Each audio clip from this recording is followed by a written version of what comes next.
hello, my name is Carol. I'm the Group Chief Executive of Coram, and Kevin asked me to just say a few words and to try and convene us today.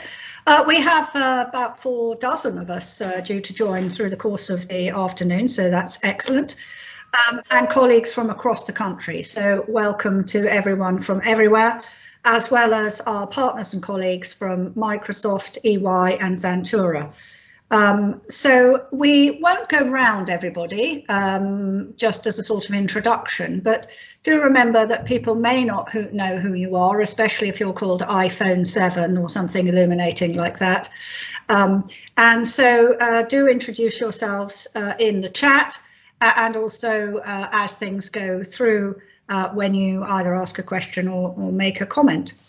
So today's session is part of the programme of the Coram Innovation Incubator, which exists as a vehicle to bring partners together, as being demonstrated and modelled here today by us all, across geographical and sectoral boundaries in order to drive innovation in children's services. We're, I think, all aware of the pressures upon children's services from all directions, and the fact that somehow together we need to find a way to step up to the challenges being presented and to find new solutions which can improve the lives of children and young people. So this session is focused on the theme, the art of the possible. This is the theme that the incubator has adopted for its 2nd year, looking at where it is that we have the potential to make a real difference, to capitalise on the opportunities offered by innovative technologies. It's about recognising that we need to achieve things. We can't just dream, and we have to understand from each other what makes change possible, so that we can make better use of the data we have, deliver better targeted early help, becoming more established, and improve child safeguarding. So during this session, you're going to hear from colleagues at Microsoft and EY Xantura, 2 very interesting technological models which have a real potential to make radical difference to children's services teams, and therefore ultimately for the children that we all care for. After that, we will move to a round table discussion, and we'll be joined by a very distinguished panel of experts. Annie Hudson, who chairs the Child Safeguarding Practice Review Panel and was formerly DCS in Bristol and Lambeth, along with Greg Mackay, who is Microsoft's worldwide public sector lead for public health and social services. That's one hell of a title to live up to, but Greg absolutely does. And he was formerly a homicide detective in the USA, working on child protection, before he became the director of the Arizona Department of Child Safety. And we have with us Peter Tolley as our participant and contributor. He's Director of Children's Social Care in the London Borough of Harrow. And we'll be asking our audience to also to share reflections, insights and experiences, so that together we are more than the sum of the parts, and indeed a galvanising force for the art of the possible. So first of all, just to introduce you to our presenters, the slide flashed up very temptingly there, and you can see all of the contributors today who will introduce themselves as they contribute, as they speak. So finally, just a little bit more background on the incubator, the why and the how and the wherefore. So this is a story, this is a continuing story of how we work together to create a space and a vehicle for generating, testing and scaling new approaches. So we particularly wanted to try to help us all to come together across boundaries and to work collaboratively to get the skills that we need. And Coram, we hope, is well positioned to support that and to lead the incubator because of the breadth of experience and connections across the sector and the excellent partnership working that we have enjoyed with so many of you. And we are hoping to position, with your help, as the Centre for Innovation and Entrepreneurship in children's services. And we've been really delighted to hear from you about your thoughts about what will most help to achieve this together. So the members of the incubator with whom we started are, of course, the pioneering local authorities who have joined: Redbridge, North Yorkshire, Hertfordshire, Southend, Bromley, Stoke, Havering, Newham and Warrington. And we also have the London Innovation Improvement Alliance as a member. And we'll be delighted to welcome other members to help shape the agenda and shape and galvanise our joint capacity. So please do hold that in your minds if it is something that may assist you to champion change. And we hope to invite a few further members for the second year starting in April. So now is the time to think about that. And of course, we are thrilled to have the now established partnerships with Microsoft, EY and PA Consulting, who provide their skills and expertise to make the incubator a success. And that indeed is at the heart of what is happening here today. And I'm going to hand over to our colleagues from Microsoft to talk through some of the technological trends that they are seeing in children's social care and setting out their vision for how more could be achieved.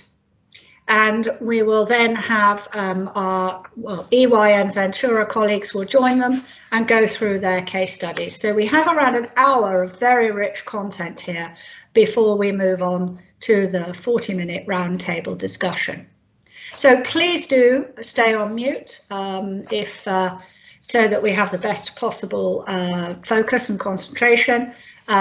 Be on camera if you wish, take moments off camera. We won't mind if the cup of tea needs to walk your way in the course of this session.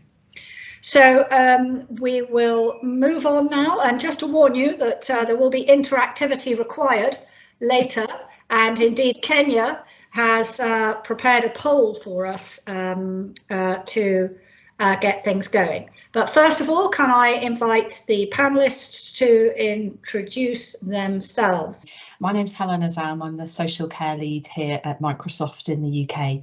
And what I'd like to do is to begin by sharing with you, I suppose, some broader perspective on where we think the opportunities lie for digital innovation to have a positive impact on the life of children and on children's services within the UK. As Carol's mentioned, today our focus will be around data, but I wanted to begin by sharing with you some of the broader opportunities that we foresee. And I think it's fair to say that Microsoft as an organisation is extremely optimistic about the opportunities for technology within this sector. The opportunity to provide a positive difference to children at risk, or indeed to families who are struggling. There are quite a broad range of technical areas that we think have an opportunity to affect this change, and I'm just going to share with you a high-level overview of some of those. So the first is really all about engagement and how we can use digital to engage with children and young people using a medium that they're comfortable with. And to stay in touch with them, to provide information, to keep them informed about what's happening for them. And this is actually something that we've already been exploring within the Coram Innovation Incubator. This area for us includes some fantastic opportunities to use technology to engage with children and young people also with accessibility needs. And actually technology can be a wonderful enabler in that space.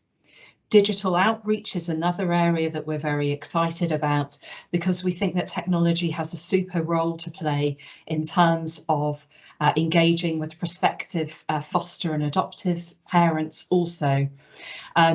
And I think, you know, a key aspect about all of this kind of digital outreach, which I suppose you might generally class under the kind of early intervention umbrella, is that we think it has a offers great opportunity to manage supply and demand at the front door, supported by tools such as automation and virtual agents.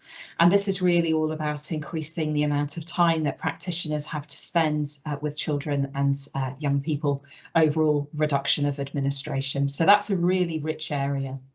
The next is all around multi-agency collaboration, and I think it's fair to say that digital tools delivered on their promise during the pandemic. We think that digital collaboration across agencies is important because it allows for bonds of trust to be established and practiced on a much more regular basis than it's sometimes possible to do in person, though clearly that human contact is also critical. And we think that it forms quite an important bedrock of trust, which is then important when we start to think about information sharing. Now, the third area, which is around improving strategic and operational insights, is really for us all about data, and that's going to be the main focus of our discussions today. Why are we excited about it? Because we think it offers the opportunity really to support practitioners in prioritising and identifying children where there is most cause for concern. We think it's quite useful to split it into two broad areas of activity. So the first is around strategic uses of data. So how we can use data to run a more efficient service, for example, to understand what opportunities for new homes and placements exist within a particular area, as an example. And the other area is very much more kind of operational.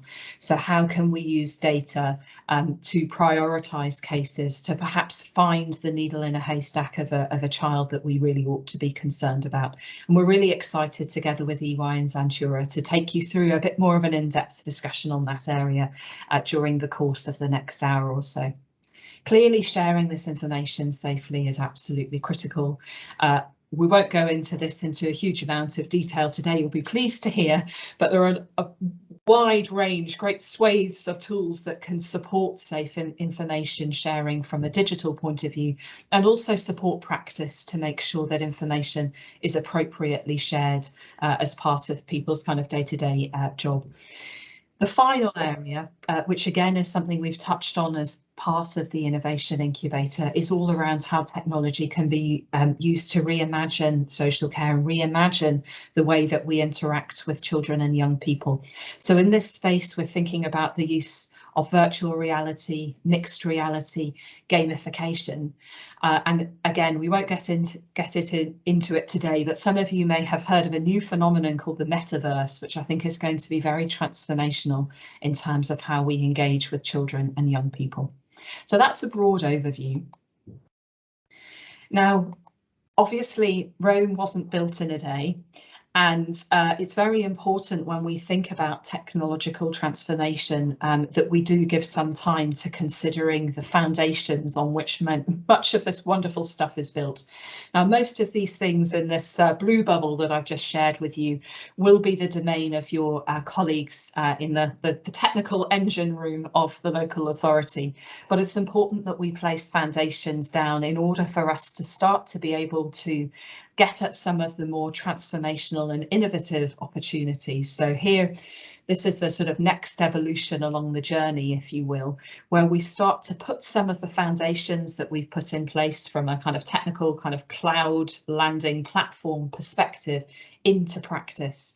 And there are some in particular today that we're going to be reflecting upon, and helpfully the one that's most critical, I think, is this idea of a single view of the child and the family. So really pulling information together from lots of different places, and that's a core foundation stone for supporting some of the really exciting technologies that we'll also share with you today around things like knowledge mining and looking at the opportunities for AI. So artificial intelligence is of course its official title.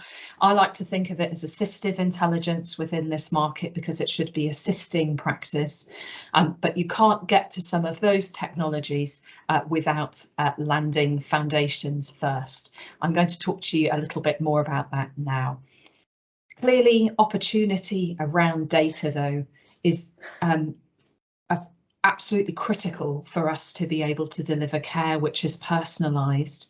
It's critical to allow us to prioritise and also to get into the early help space. And I think it's fair to say that those are universal priorities across the sector. I'm going to hand over to Kenya quickly, who's going to take us through a bit of a poll, and then I'm going to talk to you a little bit more about data.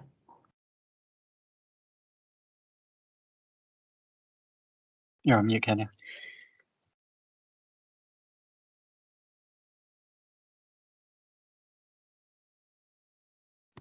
There we are. Had to happen to it. Okay, can you hear me? Oh, okay. Yeah, I can hear you fine, can you? I can hear you. Funny games, there we go. So hi everyone, I'm Kenya, digital strategist here at Microsoft. And you've heard from Carol and Helena about some of the ambition that we have for transforming children's social care, and how technology can enable that. So we're going to spend the next hour or so talking about what that means in practice. But to kick us off, I'd like to hear from you. So we talked about, making better use of data. So I'm really keen to hear from you on the problems that you're trying to solve through better use of data.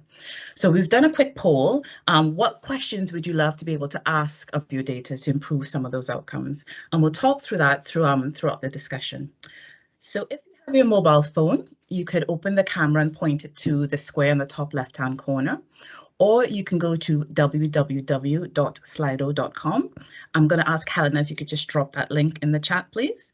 And you put in those numbers there, 153052, and it should take you straight to the poll where you could answer those questions, and it's all anonymous. And I'll give us a minute or two to figure that out, but it should be fairly straightforward.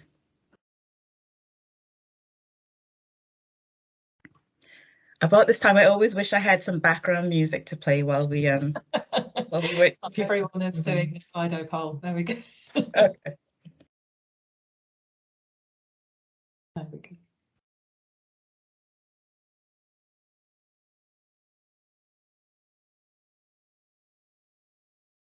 Yep, absolutely. So when I've done these kind of polls with other local governments, I've gotten questions like which interventions are most effective. So it absolutely mirrors that question there. What makes the most difference? I've also gotten questions like what will be the demand for my service in 12 months time? What difference are we making? Yep. Who has been involved in helping this child and when? Absolutely. Why were you not recorded in time? What children will need our support in the future? How do I identify them to target early? So you're trying to understand what's the future going to be looking like, and then how can you manage that demand and do early intervention and prevention? What are the key pieces of information I need? Absolutely. What makes the most difference? Okay. How impact and outcomes are demonstrated, and how to demonstrate invest to save early intervention. Absolutely. So prevention and invest to save is really difficult to justify, but absolutely it's a question we had. Predictive intelligence. Yep. What year 6 children are most vulnerable to getting excluded? Okay, so trying to understand risk factors. Are you talking to other agencies? So it would be really helpful to have that single view of the child or the family that you talked about, so you could understand and coordinate care. Absolutely. I love that we're getting so many questions. It's brilliant. How can I understand who is at most risk? Sorry, Helena. I was just going to say, yeah, brilliant, brilliant ideas coming through. Great questions here. Yeah, lovely. Right. And I'm going to give it 30 seconds, and then Helen, I'm going to ask you to take some snips and drop this in the chat, please. So how are things changing? Absolutely. Data to highlight risk, trends, and focus on impact. Did you get the first screen, Helena? I didn't, I'm afraid, Kenya, no. Okay, let me know when you have it.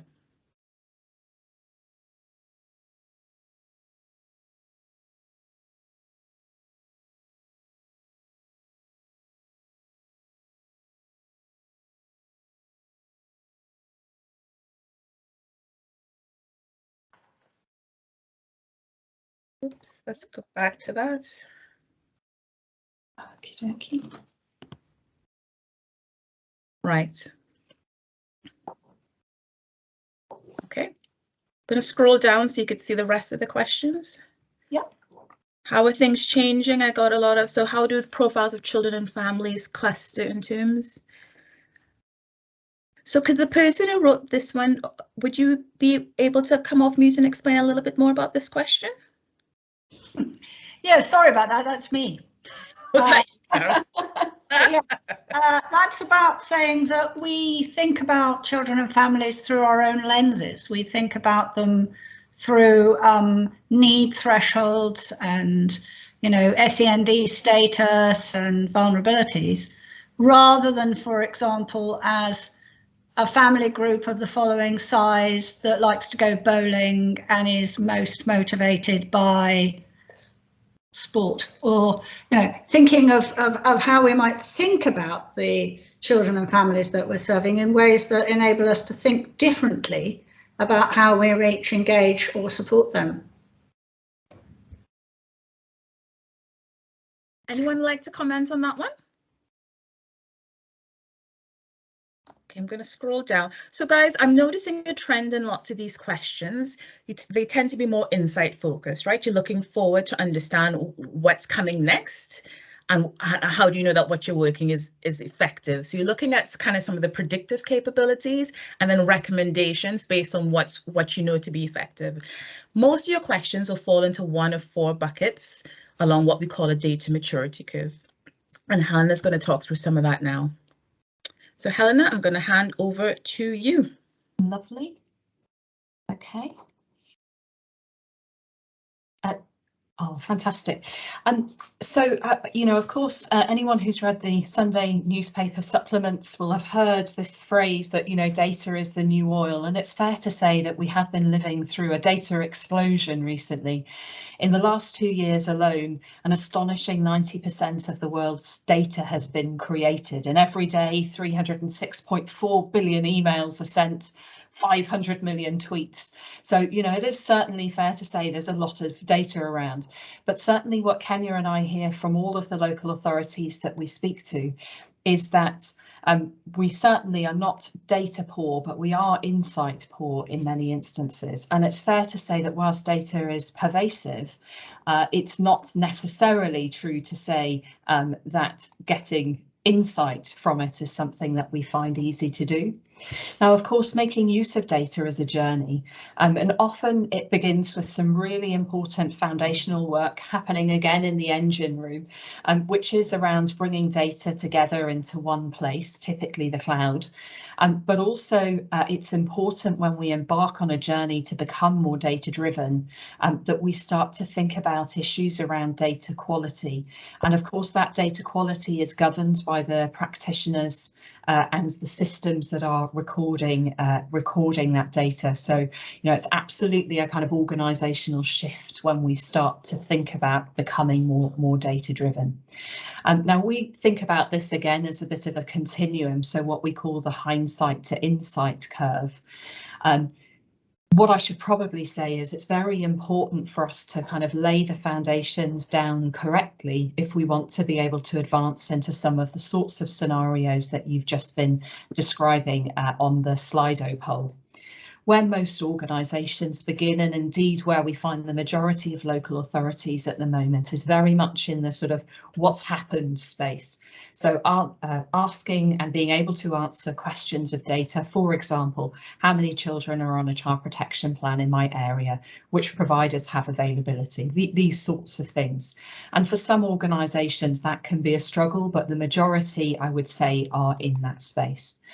The next level of maturity is really understanding, why did something in particular happen? So being able to start to interrogate that data, start to ask more questions of it. So why is there an increase in the number of children on child protection plan in my area? Why has there been a decrease in provider availability? Some of these sorts of things is really the next level of maturity. When we start to move on from that, so we've got all of our data organised, we're starting to become more data driven. The next phase really is we want to start to be able to answer, what will happen next? So really starting to think about predicting the future and therefore being able to ready our service for what is to come in the future. So an example of this might be how many children are at risk of stepping up to child protection status, or are there particular providers of care who are at risk of failure? Are there foster or adoptive arrangements that look like they're a bit shaky that we might need to shore up in some way? And then the final point on our journey at this point is all around how we can start to then use that data to inform and support the next best action. So, what should I do next? So what are the recommendations on how we might create further capacity across our care provision? How do we address risks across particular cohorts and some of these sorts of things? And as I've mentioned, it is a journey. We need to lay the foundations in order to be able to get into some of the more exciting and we think transformative areas of opportunity. Kenya, is there anything you'd want to add there? Yeah, so just to build on what you said, that in the what happened bucket, you know, it's fairly well understood in local government because we have lots of stat reports that we need to think about and report on. So you might want to think about, so it's fairly standardized, that's the good news. So that means it's ripe for automation. So you might want to think about automating some of those things. So you're freeing up your performance teams to do the more complex analytics that you'll see on the right-hand side. And then in the why did it happen bucket, like Helena mentioned, you know, you'll have someone presenting to a board and they'll start to ask questions around, you know, why is there an increase in the number of children on CP in that area? So what tends to happen is the performance lead then needs to go back, does some investigation, runs exception reports, and then provides an answer 2 weeks later, by which time, of course, time has moved on and there's other questions to be answered. So you might want to think about moving to those interactive dashboards. So board members can self-serve. Again, you're freeing up that performance team resource to do the more complex analytics and answer those questions that you talked about higher up. So those are the questions that you said that matter to you. So you want to free up the resource to do that. Thanks, Kenya. That's great. Thanks for adding those points. So there are a number of organisations that are on a journey here, and we're going to hear in a moment from colleagues from EY and Zantura who are going to take you through a particular story. But I just wanted to share a couple of other names of organisations who are really starting to think about laying these data foundations. And the one that I would call out is Bristol City Council, who I know are thinking very firmly about the sort of single view of a child and a family and how that's going to inform their service moving forward.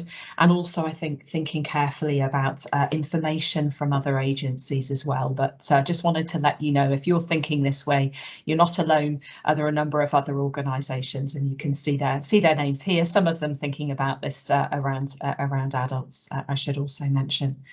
So I just want to end really on some reflections on why it is important to think about bringing data into one place for children. So the reality is, if we want to identify children and families who are at risk or perhaps not coping so well, in order to be able to support them proactively so that we can avoid escalations and also really pick up some of those early warning signs, then we need to acknowledge that the early warning signs typically don't, of course, present within the social care service. You know, they're to be found in the home, they're to be found at school, etc. And it's for this reason that we think it's very important to pull all of this information together into one place. Now, when we can see the early smoke signals and when we have all of this information in one place, this can really help us to prioritise and intervene earlier for children, which of course improves their outcomes, but it also reduces the overall cost of interacting with them and supporting with them. So we think there are sort of 4 areas of information it's important to pull together in order to be able to do this. So the first, surprisingly, is information about the child, and that might be self-reported from them. How are they feeling? It might be information from family and others. It might be some other information, sort of deprivation indices, information about housing. The next area is stuff that we know about their context. And of course, this is stuff that we look at all the time within children's services context, but parental information, family information. The third area is information from the school and the neighbourhoods, school attendance records, SEN records and the like, perhaps even community crime hotspots. And then the final area of information, of course, is the more sort of statutory information. And we think it's absolutely critical that this can be pulled together so that we can start to prioritise, to get out what I call the sieve. Because in a world where we feel quite overwhelmed by demand at the front door, being able to understand which child, which family really needs our help at a given point in time is absolutely critical. And I think at no point has it been more critical than in this, I hesitate to say post-pandemic phase, but in the phase where we're starting to uncover perhaps some of the children for whom we've not been able to see those early warning signs. So that's it from me. I really delighted now to hand you over to the EY and Zantura team. So I'm going to hand you over to Helen. So you've had a Helena, now you're transitioning to Helen, and she'll introduce the rest of her team as well. Thanks, everyone. Right. Think of it as a steady kind of transition along by only changing one letter, Helena. Thank you so much for that introduction. I know, it's beautifully seamless. Thanks so much for that introduction. Thank you so much for having us here today. I'm Helen Sunderland. I'm a partner in Ernst & Young EY's local public services practice, and been working with adults, children's services, and particularly one we're going to talk about today, Barking and Dagenham's Community Solutions Service, for about 15 years. I'm really excited to have my colleague Maria and Wajid, the Chief Executive of Zantura, today, and to have the opportunity really to share some of our experience and some of our thinking on the use of operationalised predictive analytics, where we can reach out and have a different conversation with a family on the front line. There's some fancy words in that, isn't there? But what does that actually mean? So to many people, when I or anyone talks about analytics, you kind of picture charts and graphs and wiggly lines that essentially tell us a really depressing picture about increasing demand and decreasing resources. I really hope that at the end of today, we can change that perspective a little bit, that we can show the art of the possible in terms of using data in real time on the front line in a format that frontline professionals really engage with, because it's a format they recognise. And as a result, they can use that information to create different and better outcomes for a family where before they might have only been able to engage on a single issue. So not only that, but actually allowing us a real understanding of what we call kind of risk proximity, to allow a more proactive and targeted approach to contact and offering help and support before things escalate. So, for example, there's a lot more support interventions you can deploy to prevent and act on homelessness when you're working with someone at risk rather than a family on a council's doorstep with a suitcase.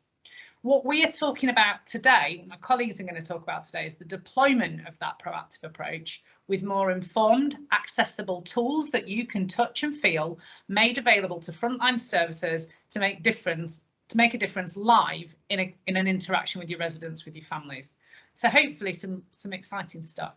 We've got about 20 minutes to bring this to life, and we're going to do that through, firstly, Maria sharing LBBD's story. She's going to talk a little bit about the data they brought together and how that's enabled the creation of something called an ethical collection service, where a wider range of frontline officers have got a new set of tools to help improve the financial sustainability of households and access other support services, potentially further downstream where needed, and improve the use of collection techniques to get better results for the council in terms of use of resources. And I think really important in the context of that Maslow's hierarchy of need, which we know is so critical to some families who are experiencing potentially chaotic circumstances.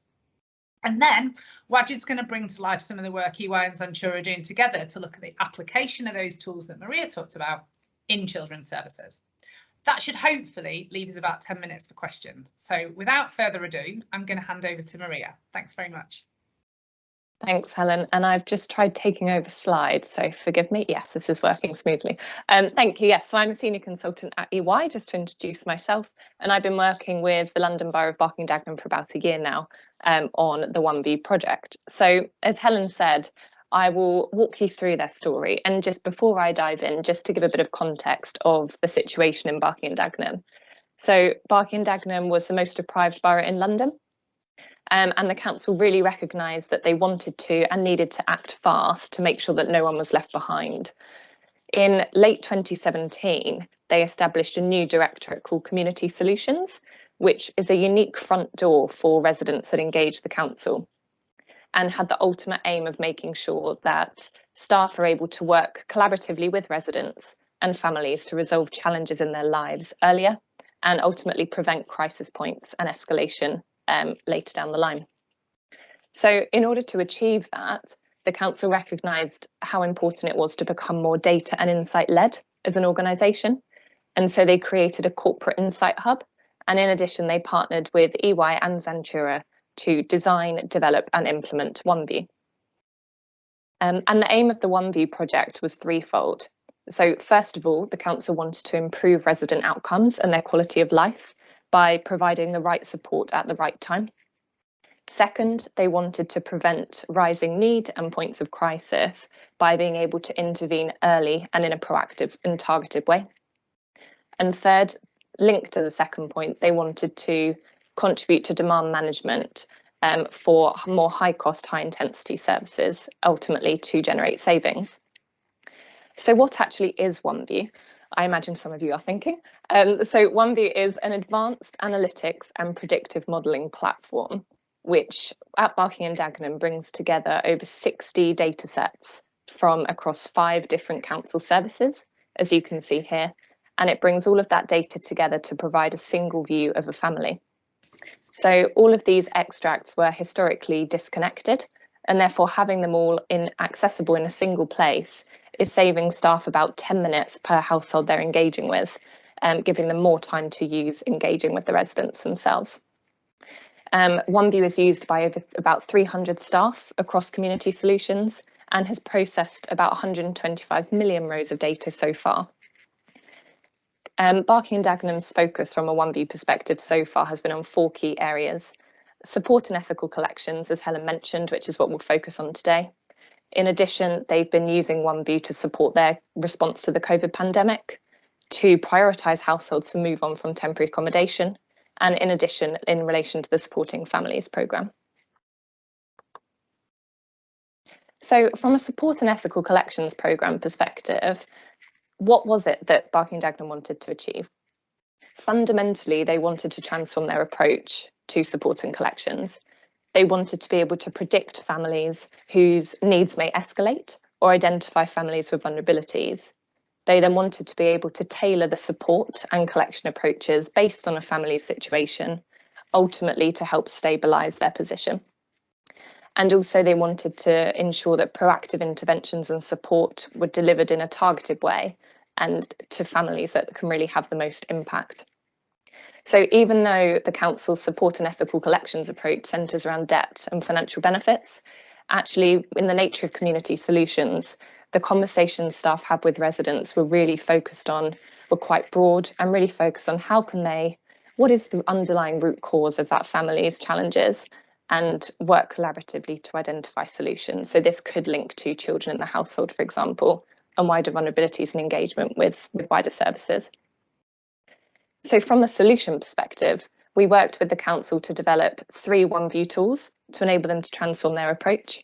First is case summaries. So these allow frontline professionals to access that single view I referenced at the click of a button. Then you've got dashboards. So these are slightly more strategic tools where team leaders and heads of service can use them to better understand the residents that are in debt to the council, and then identify priority cohorts of families to proactively support in a targeted and tailored way. And lastly, you've then got a cohort tool. So cohorts of families for proactive support are then visible at family level in the tool, and teams can use that tool to deliver proactive work as well. Maria, just while we're on this, I think one of the things to just draw out, I think particularly for this audience, that it's not just structured data, it's actually unstructured data that's built into this tool. Obviously colleagues on the call working in children's social care will have seen your kind of name on the list at the front, and we completely get that the richness of your engagement with these families is quite often in case notes and not in the little box that you have to tick on Liquid Logic or whichever system you're using. So actually a real value add of this was the ability to collate that data from those kind of keywords and things from those case notes to really enrich the risk assessment that then appears in the solutions that Maria's just articulated. So you're not just getting the box that's being ticked at the beginning. Sorry, Maria, to interrupt. No, of course not at all. That's a really good point. So yeah, as Helen said, you are getting the richness from case notes from across services feeding in here, which does provide a lot of additional detail over and above the more structured data as well. And so from a staff perspective, the key thing really was to make sure that staff were engaged from the beginning of the journey. They've been really excited and positive about the opportunities that OneView is enabling and opening up. And so, for example, you can see here that the head of revenues has commented that he's now able to answer questions that he's never been able to answer before. And he's been working in the revenue space for sort of 20 years now. And frontline professionals are really saving a lot of time because they can access that rich picture about the family instantaneously. and able to spend more of that time, therefore, with the families rather than gathering that information from different places. And there we go. Just in terms of what's the outcome, therefore, been for Barking and Dagenham. So OneView has enabled them to fundamentally transform their service delivery. And really key and instrumental to this was due to having a better understanding of the families that they're supporting. So OneView is now used by all staff that engage from a support and collections perspective. And as we were saying, it has enabled them to change their ways of working and have sort of broader, richer conversations with the families they're working with. Family outcomes have also improved, and predictive models have also been built and leveraged to prevent any further escalation of need. A bit of a tangible example of this is then on the right-hand side of this page, an example of a proactive contact pilot that the council delivered. So in this situation, Barking and Dagenham identified about 1,000 households that had multiple deaths to proactively support. And the specialist support team sent texts out to proactively contact these families in offer of support, had about a 23% positive response rate, and they've received really, really positive feedback from the residents. You can see some of that at the bottom, but it just shows sort of the impact that this proactive approach has had on families. So, for example, here, these families highlighted were struggling with mental or physical health challenges. They may have been afraid or nervous to open letters or answer calls. And actually, a lot of the families that are engaged with weren't aware that the council can actually support them in that way.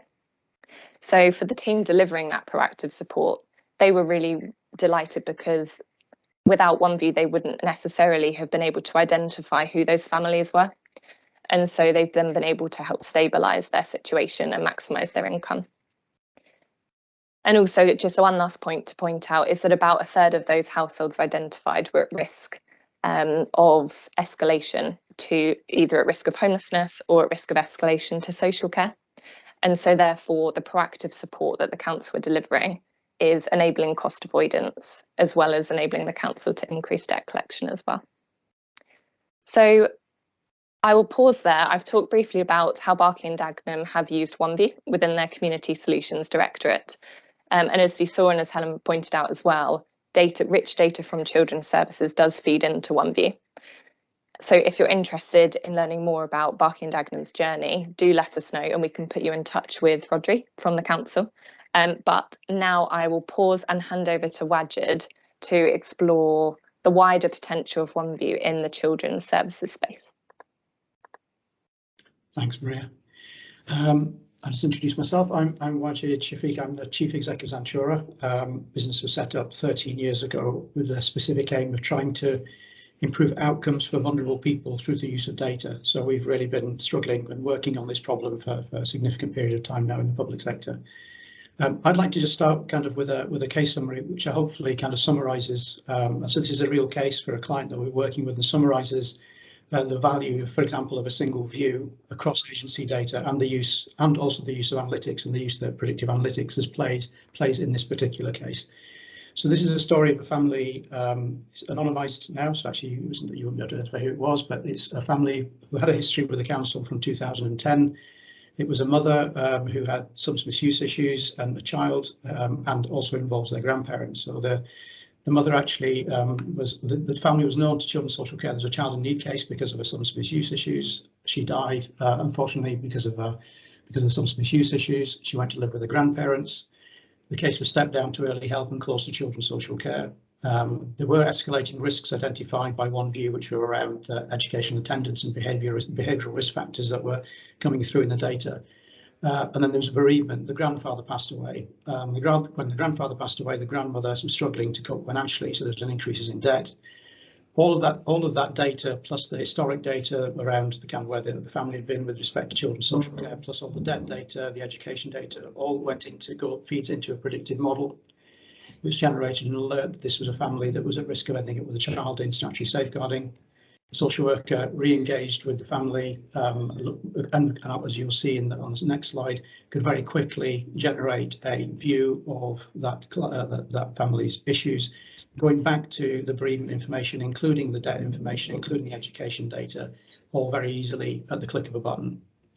They took action, they re-engaged the family, further support was provided, and then actually it was alerted again because it was a COVID-19 risk alert that identified health concerns for their grandmother. Additional support was provided. I guess one of the key things in that was that really that there was a change in relationship between the grandmother and the children's social care team, because the reason she wasn't contacting children's social care is because she was worried that the child was going to be taken off her. So she wasn't asking for support when she potentially needed it. So I guess there's a number of things there. One is that view of single view. There's a view of structured and unstructured data. So a lot of this information that we were pulling was not just from the fact that we had attendance data or exclusion. There's an exclusion for a specific reason. All the health data, for example, that we've identified as part of the COVID-19 alert was pulled from case notes.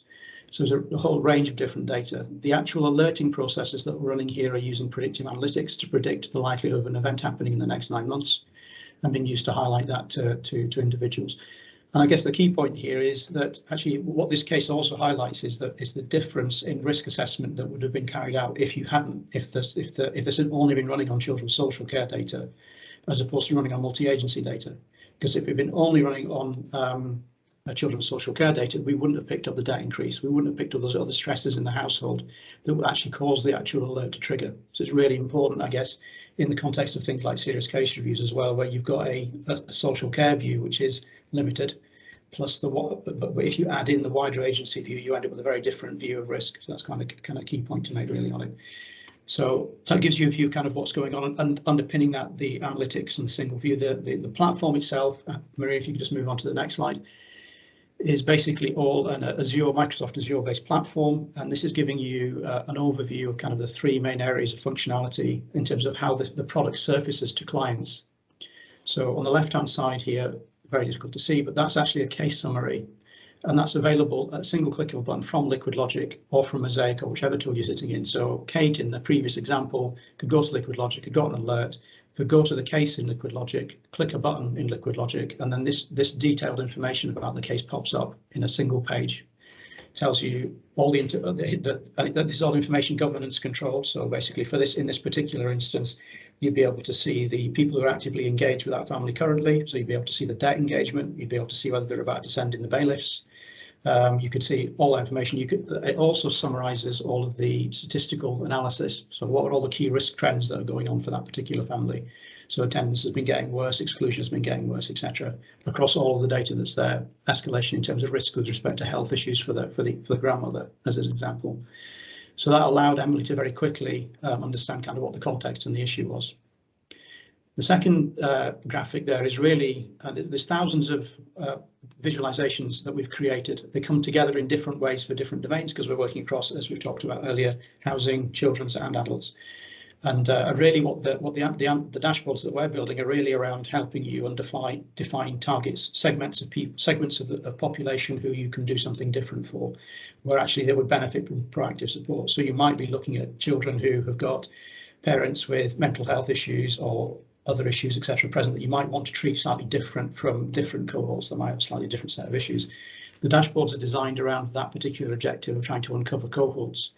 Because for each of those cohorts, you can then re-identify the data, and that we move to the right-hand side. And then for those cohorts of people you've identified, those segments of the population, you can deliver proactive contact in a different way. So as Maria was saying earlier, the examples that she was giving on the previous slide was specific activity that had been set up because people who are at risk of homelessness have specific sets of issues, and actually they would benefit from specific treatment strategies. So it allows you to become very focused around your proactive work and actually define that in terms of the risk factors that are there by looking at the overall analytics that are prepared.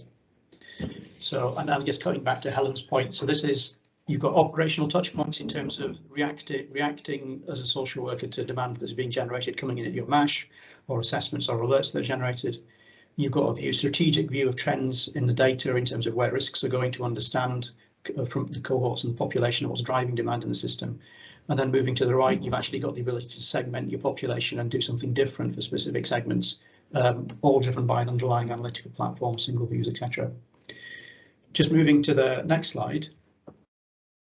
This is then just really giving you a view of the value cases and how kind of what we're looking at. And we could have continued this slide to extend to the right quite significantly in terms of value cases that we could be looking at. But we put this line here typically because On the left-hand side, where we've got core CSC value cases, that's really around how do you alter the way that the existing business processes that you've got set up are operating. So how do we get those case summaries, for example, to be used in the MASH? What would they look like in the MASH? What information would be better? Who should we provide it to? And as you flow through the process and into assessment, etc., parts of the process, how do we make that different? How do we re-engineer that process? And to the idea of assisted intelligence, how do we make the assisted intelligence work in that context? To the right, what we're saying is that there's a series of value cases where we can be very specific about the things that we want to do, because we know people who are potentially, we can identify people at high risk of not achieving educational attainment, or kids that are at risk of transition from children's to adult social care that are carrying lots of risks, that have got SEND statements, etc., etc. We know who they are, and therefore we can do something about them, identify them as cohorts of people, and then actually put in different treatment strategies for them that are more proactive for the ones where we think we're going to have issues.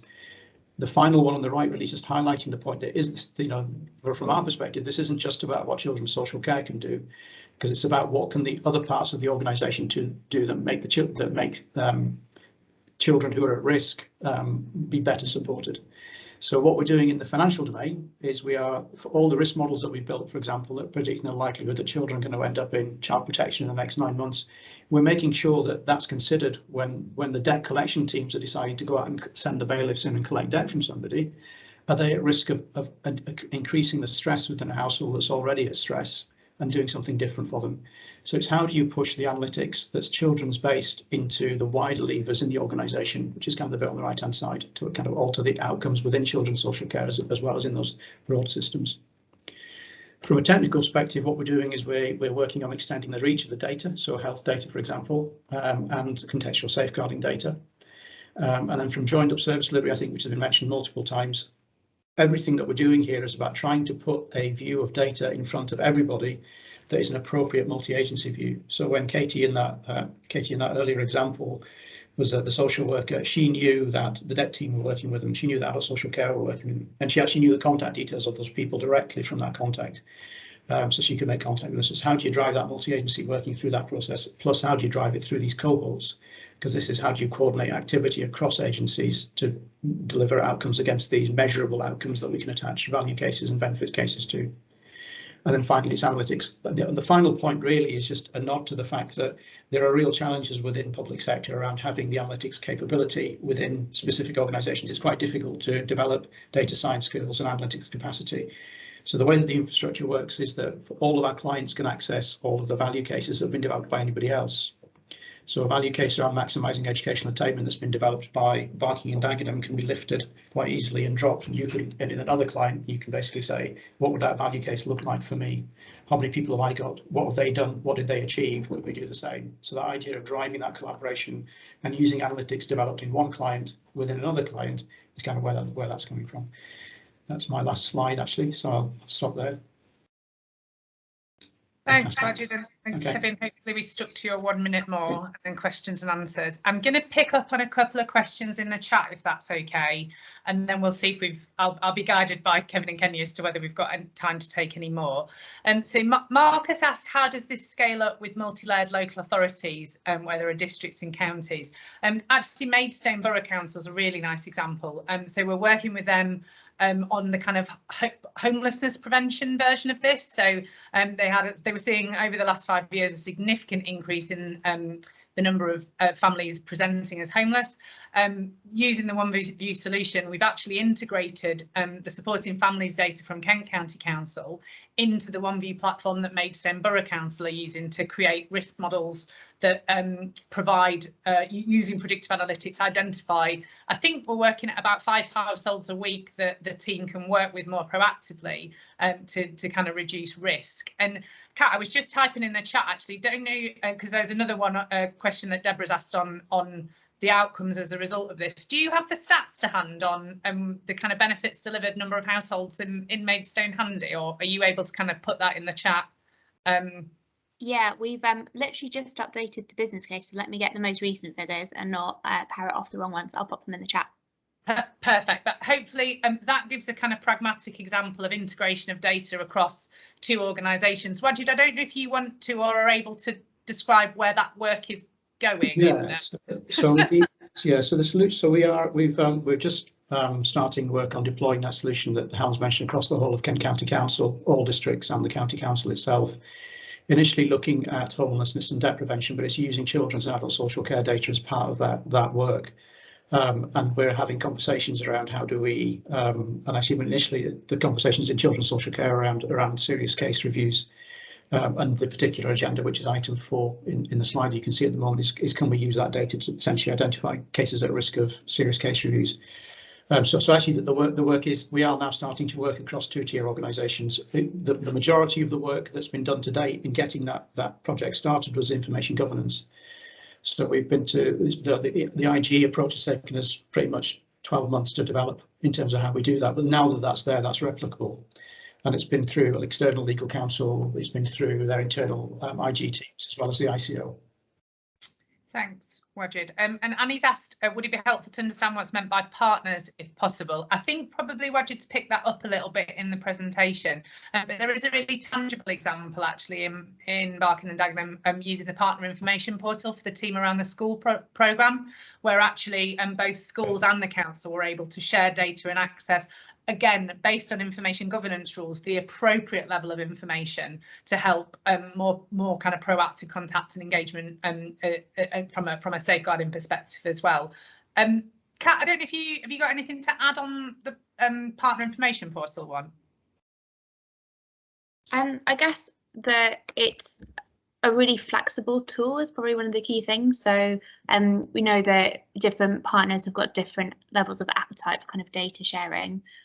Based on their own kind of governance and structure. So what all of these tools allow you to do is kind of build it from the bottom up and really design it based on what you need and the level of data sharing that partners are comfortable with as well. So in Barking and Dagenham, as you described, Helen, they've got the kind of schools approach to it for partner information portal, where they share kind of early emerging signs of risk for children and can have kind of quite informal conversations and then formalise that where needed through referrals. But with other authorities, we know that there can be some partners who have got more restrictions on how they share data. So we can kind of aggregate things up and share them at different levels just based on the level of sharing that's kind of appropriate there. Thanks, Kat. And I'm just going to pick up on Helen, I'm going to move us on, sorry, because otherwise we're not going to have time for everyone. If people want to keep putting questions in the chat, Helen and colleagues, if you don't mind answering them there and just responding in the chat, otherwise we're going to run out of time for the discussion later. Sorry to jump in like that. No problem. If I can just draw Wajid's attention to the consent one, if you're happy to pick that one up in the chat, that'd be great. And thanks so much for having us. Thank you very much. That's really interesting. Right, back to you, Helena. I'll just do a quick intro and I'll hand over to you, Robert, if that's okay. So you've heard from Maria and colleagues on how you could have that single view of the child to enable coordinated care and early intervention. And then I'm going to take us further along on that transformation journey. So if you think back to those 3 bubbles that Helena talked about, this one is in the kind of top right, I think it was yellow. I'm going to talk about something called knowledge mining, which can enable you to draw insights from your raw data to help safeguard children and young people. So Robert, over to you. Thank you. Good morning, good afternoon. So David Robinson, I head up worldwide public sector solutions. So I look after education, our government business, and also defence and intelligence. And then it's going to tag team me is Greg, who was introduced earlier on in the call. So just move to the next chart for me, please, Kenya. So just to set a bit of a kind of backdrop and context for this. So my team has developed a knowledge mining capability, which is really a kind of concept demonstrator and an art of the possible of how you can leverage massive amounts of unstructured information and derive insights from that. And it would be seen as very complementary to the work that Xantora is doing with EY and in other areas of the business. The challenges that we sort of see regularly across all of the domains of public sector is with such large amounts of electronic data sets, it's, and they are different types, right? We have videos, we have documents, we have images and so on. The bottom line is it's impossible to read and interpret and react and redact to all of that particular content. So how can we leverage the smarts that we've got inside of the cloud capabilities in a pragmatic way to derive some level of insights that can be then pushed on to downstream systems and then worked into case management and other capabilities such as that. So if you can move to the next chart for me, please. So I'm going to show you a demonstration about how we've leveraged that technology inside of Microsoft, and the capabilities that you can see here are all wrapped up in a package and is available for consumption by our partners and also via our customers at no charge to them. When we've adopted sort of two methods, if you like. We have the first one, which is, you may have heard in the press, I think Helena mentioned earlier on, about artificial intelligence, or as she was referring to it, as a kind of an assistive intelligence. But we have two ways to actually analyze the information as it's provided to us, and this could be both internal and external systems. The first one is we actually train the system to look for specific things. So in this case, it could be if we give it 100 pictures of cats and then it finds the 101st picture, it will identify that as being a cat and give you a kind of confidence score. And the same thing is applied here. So you can say, let's train it on truancy or lateness or domestic violence or whatever the case may be. So then when it spots that again, or a similar version of that in the data, it can recommend that out and say, yes, we've spotted this with a certain confidence level. And there's no emotion that's put into that. It's really just whatever the system is recommending. And the important thing to call out here, that it's a triage function. It's not a decision-making function. It's more decision support that still requires that human in the loop to interpret that. But what it's doing is it's accelerating that process of carving through all of that information and getting to a point where you're then able to make a decision and delve into that in a little bit more detail. The second method that we apply to this is that we don't give it any indicators whatsoever. We just point it to the data set and say, what can you find inside of that? How can you cluster that for us? So that we can then look at that cluster and it may then uncover something that we didn't think of looking for. So this goes way beyond normal search. And instead of saying, OK, inside of the data set that we've got, we've found these particular clusters. Here you go, take a look at them and let us know what you think. So that's really sort of it in terms of the charts. I'm just going to go straight to a demonstration. I've sort of been put under a little bit of pressure. We're running a little bit short on time, so I'm going to give you a whistle stop tour with that. I'm just going to share my screen now. Okay. So what you see in front of you here, we've just called it the digital evidence triage tool. It can be electronic records, triage, whatever the case may be. But the important thing it is triage. It's not decision making. It's decision support. And what we've done here, if I just draw your attention to the top right here, we've processed around about 13,000 documents. And to give you an idea, that's about 4.5 million words. If you were reading that at 250 words a minute, it would take you on an average of 8 hours a day. It would take you about 37 person days to be able to read all of those documents. And what we've done is we've pointed the smarts and the analytics against that, and it's come up with sort of key indicators of what's contained within that specific data set. So if we look here, we've got what we call a word tree, and it's sort of gathered the various different clusters of information. Down on the bottom right here, we've drawn a word cloud based upon where we see common themes that's coming through. And then on the bottom right here, we've actually got the documents themselves that's related to the specific clusters. So if I was to select on cluster 6, for example, we can see down on the bottom left here that this is calling out Medicare, fraud, health, attorney, US, etc. This is based upon a US data set. And then the important thing here is that we can then link back through. So of those 13,000 documents, 1,000 are clustered in this cluster 6. And then if we were to actually click into that information itself and click on the link, it then brings up some key pieces of information for us. So on the left-hand side, this is the raw file. We've scanned the document, we've processed it, etc. And it draws out a couple of, using the analytics, it just draws out some summarization components. So we have an extractive summary, which kind of takes all of the components related to the document and puts it into a couple of lines so that you can quickly read it and say, okay, what's the intent of that document? Okay, fine. If I want to go into more detail, I can go onto the raw side or even click back into the original document itself. And the important thing here is that we have put in a redaction analytic against that. So basically, we've got here pharmaceutical companies pay 67 million to resolve false claims, acts relating to, and then it's redacted that.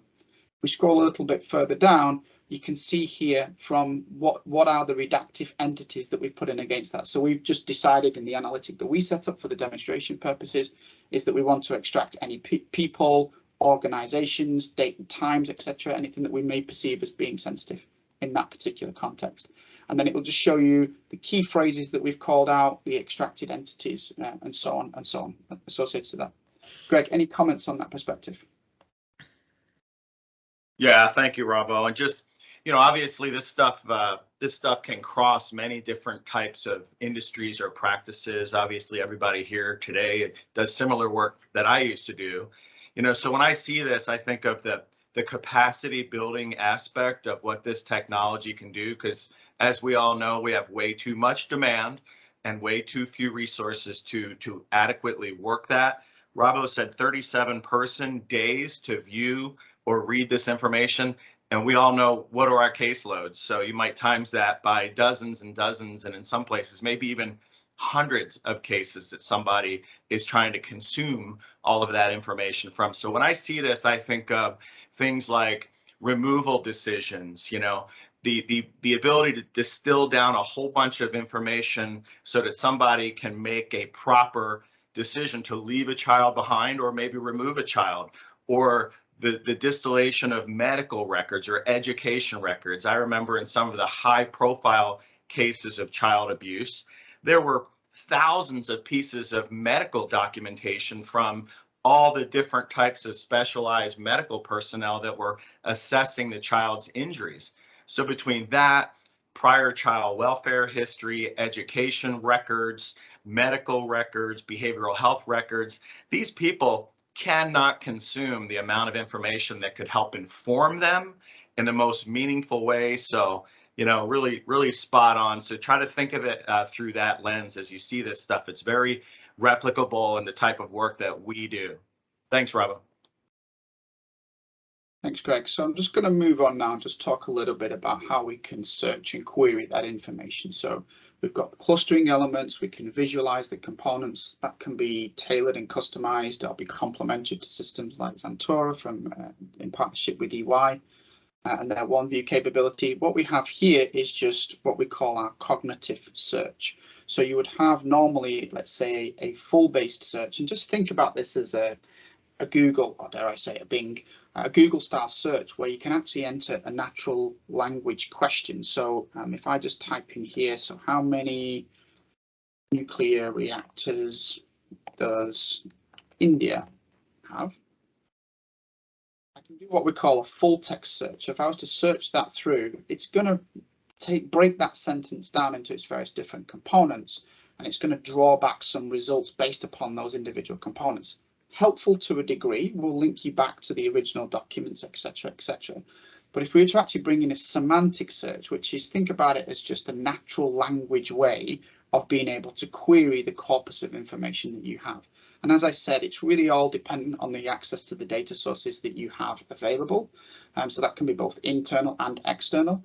And then we can hit a search there using semantic. And what that will do is it will actually bring an answer back for you, and it will then give you a confidence score that's related to that. So you can really start to derive more insights than just a straight sort of keyword type of search. So it's that natural language element and deriving the insights that's associated to it. So that's kind of it for the demo in terms of what I was going to show you, but I don't know whether you wanted to add anything, any color commentary to this particular component, Greg. No, but I am reacting to the chat a little bit here, Robbo, that I'm sure you're not seeing. But Mark Campbell is asking a question about, you know, the perception that AI or ML could somehow be better at making an informed decision about at-risk, vulnerable people. So, you know, this is obviously a hot topic, and you know, I don't think I would not endorse, nor are we saying that. There's some type of answer that comes out of the analysis of data through the AI function. I think it's more of it's better in terms of how do you maybe flag things for priority response or priority work when you have so many cases coming in?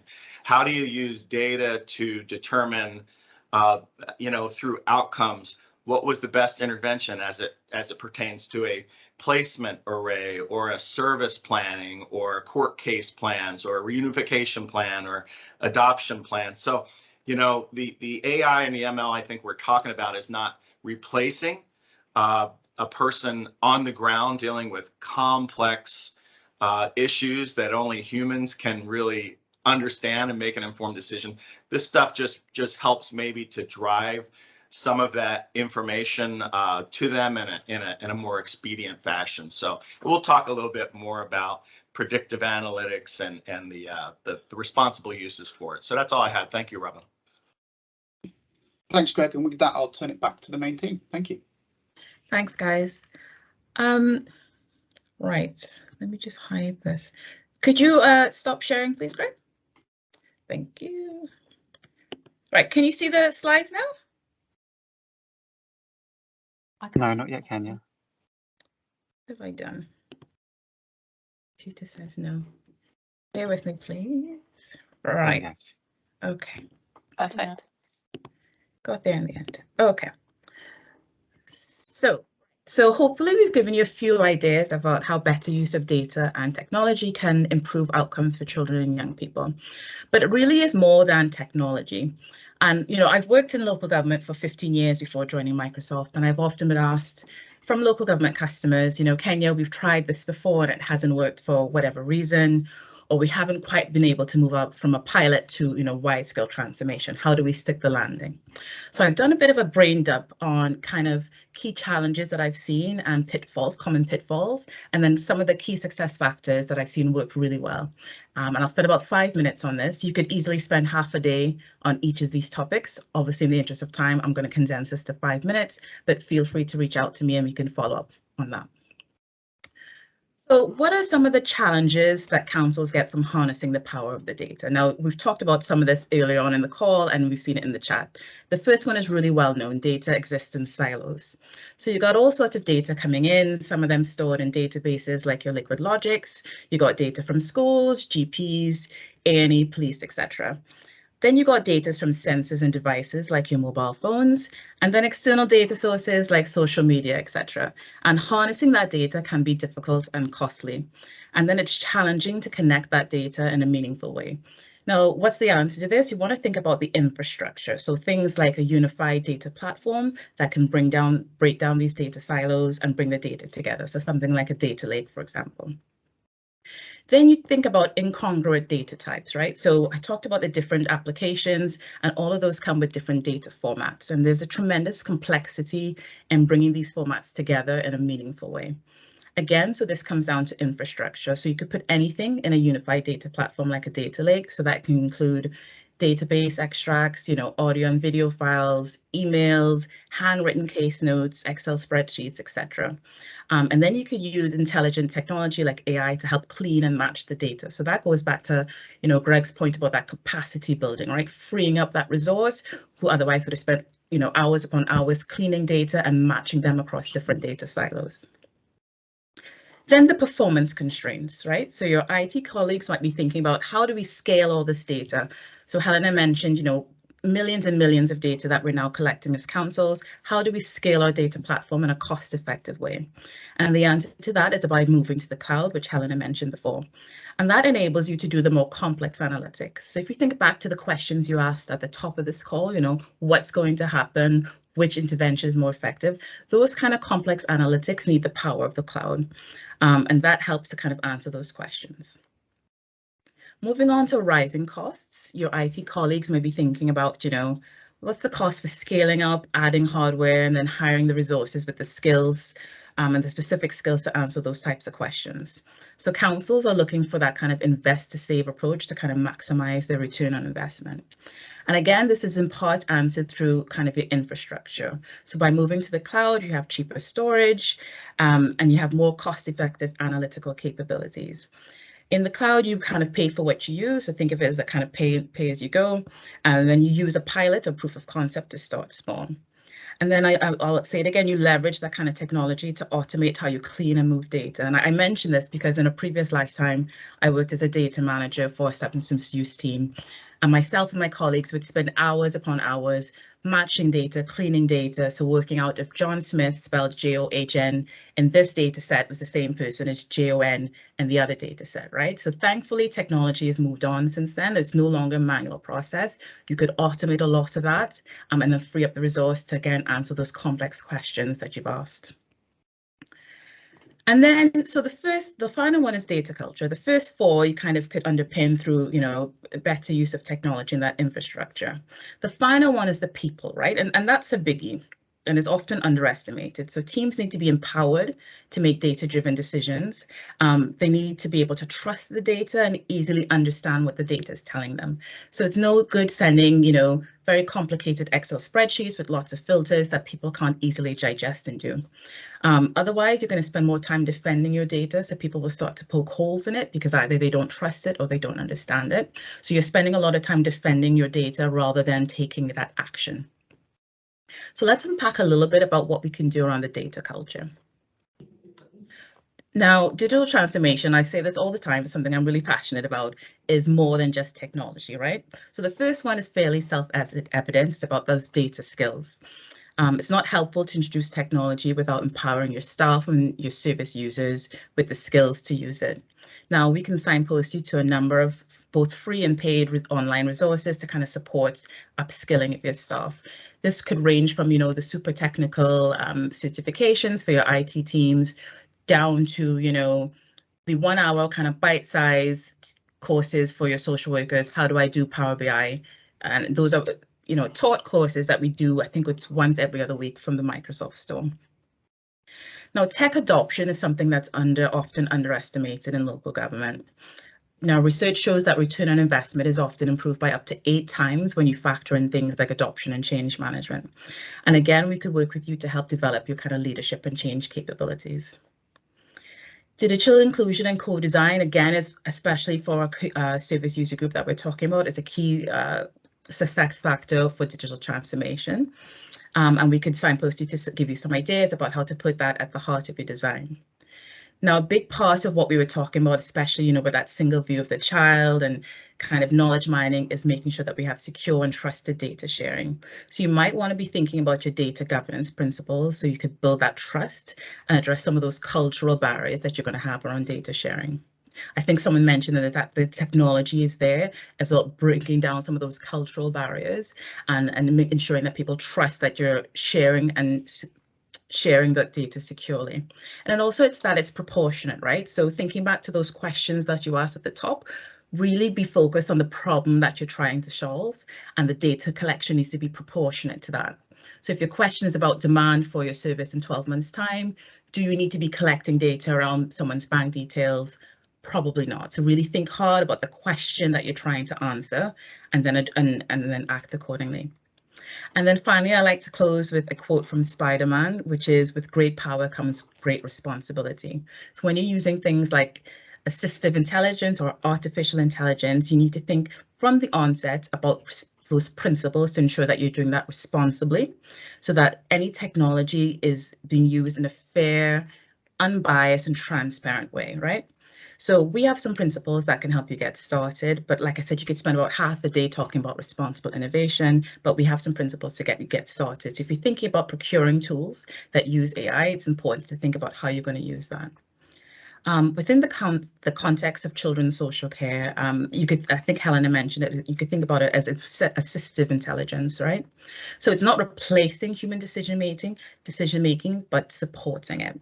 So if you think about a busy social worker with a backlog of 30, 40, 50 cases, where do they start, right? Where can they start to prioritize? But at the end of the day, it's a human being making that decision of, you know, the top 5 cases that you've prioritized. If you think about a commissioner wanting to know what's the demand for my service going to be like, AI can help them anticipate pressure points and then respond. So thinking about what's the skill sets that you need for your workforce, what are the geolocations that you need to place services, etc.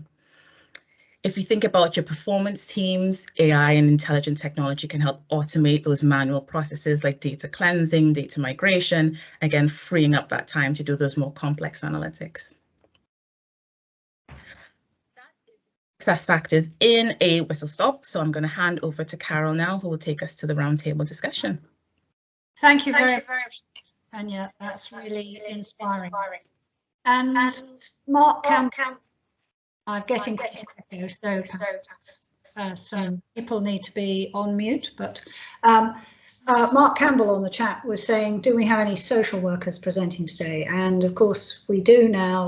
On our panel have a fantastic array of leaders from our social care perspective. So I would like to ask Annie and Peter to introduce themselves, and you've heard from Greg, but we'll ask Greg just to confirm who he is as well. So if I could turn to Annie first, please, just to say hello. Hello, fascinating. I've been my mind has been blown by this, so that's great. So yes, so I'm my sort of current sort of big role, I suppose, is I chair the National Child Safeguarding Practice Review Panel, which, as people will be aware, looks at all the serious incidents relating to serious harm, so serious injury or death, sometimes tragically, to children across England. And so this has been really relevant, and I've got quite a lot of kind of questions and reflections as a consequence of that through that role. And previously, yes, I am a social worker by background, albeit rather a long time ago now, and most recently was the Director of Children's Services in Lambeth, which is how I know Peter, actually. Yes, straight on to you, Peter. Hi, I'm Peter Tolley. I'm the Director of Children's Social Care in Harrow, responsible for the children's social work teams and the Early Support Service and Youth Justice Service. We've been working collaboratively. Is one of the key things we're trying to do, as I'm sure lots of colleagues around the table are. And I'm very pleased that my sort of, as a social worker, I'm not going to be replaced by a sort of digital framework, but I'm sure it will enhance my social work skills around building relationships, collaborative working, supporting families.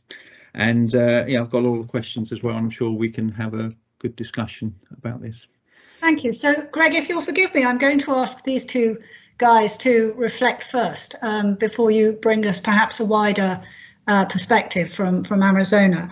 Annie, first of all, and then Peter, I'm wondering, what are the key barriers to the effective safeguarding that you think effective use of data may help us with? Are we actually going to be able to use this to identify better high-risk cases? You see, the question that Mark has asked, which is, well, Eileen Monroe has said we don't know the causes of abuse. So will we actually be able to use this to embed the learning from serious case reviews? Do you want me to go first? Yes, please. Yes. So, I mean, fortuitously, really, those very issues and questions are absolutely at the centre of my mind. Partly because of the panel's general work. So we see every year, we see rapid reviews or longer practice reviews about at least, around 500 incidents, serious incidents happening across the country. And they are a kind of, there is a wealth of data in there. And I suppose, so the first thing really is how can we mine that data, not just to get the numbers, because we do that probably in our annual reports, but how can we mine that data to get a better picture, both of what's happening to children and families and about the things that are working or maybe not always working in terms of the way the safeguarding system operates. And then, as people are aware, we are currently undertaking 2 national reviews, one which is about 2 individual children, but also looking at the kind of wider evidence about how the safeguarding system operates. And so we are, actively reflecting at the moment about how can we better use data, to ensure that all the information that the system has about a family and how we can bring that together and share that to get a better picture of a child to better inform decision making. Because one of the perennial themes of almost every inquiry and review about children who've died or been seriously injured, so, from the year dot, or certainly since the early 70s, Maria Colwell, has been issues about professionals and agencies sharing information. And yet what happens is that we have barriers that we have created as a system to that information sharing. So some of that is around complicated rules around consent, GPDS to GDPR, etc. But I think it's also about culture and about how people end up sometimes can operate in silos. So what can we do differently about the way our information systems work, whether that's GPs, schools, police, who are all getting lots and lots of information about children and families, very vulnerable children and families. But actually we do sometimes, but we don't always get that big, rich picture. And then I think the other thing is about how we can use data to understand the context of decision making, because a decision about an individual child or family takes place in the context of everybody having, you know, other cases that they're working with, and we need to understand the context in which people are making decisions. So understanding why children get abused and what the factors are behind that, understanding how we can inform better decision making and judgments, and then understand the context for decision making. I think if we could find ways of using data better, I think we would, you know, children and families would be the beneficiaries of that, and that's what's really is the prize at the end of the day. So I think there's an enormous amount of stuff to kind of be mined here, and as I say, as a national panel, we're really, you know, we've got a piece of work going on about information sharing because we think it is probably the single most important lever to enhance our ability as a country to safeguard and protect children. And really interesting that Greg's on the call, because I think one of the things in England we're not good at is understanding how other systems work and what we can learn from what happens in America, Canada, Europe, and so on. And so really interested on sort of wider global perspectives.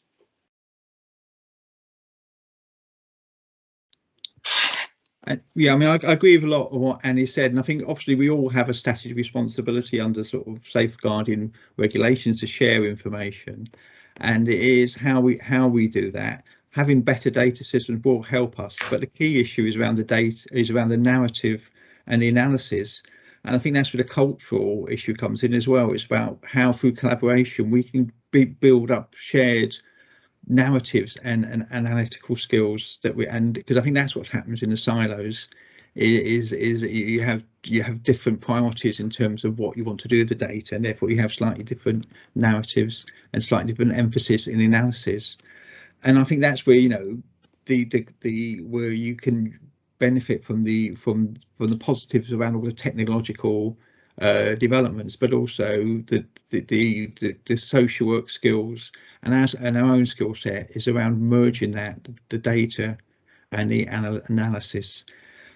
I think the other key issue, obviously, around sharing data is around issues around GDPR, confidentiality, and who owns the data. And that's why it's really important in all of this that we do make sure the people we're working with are the children and the families are central to this. People with lived experience of our systems. How are they involved in this? In the decisions about sharing the data, in issues around analysis and narrative. What is their narrative about the data, about their lives, and how are we using that to develop in terms of our decision making and in terms of developing our systems?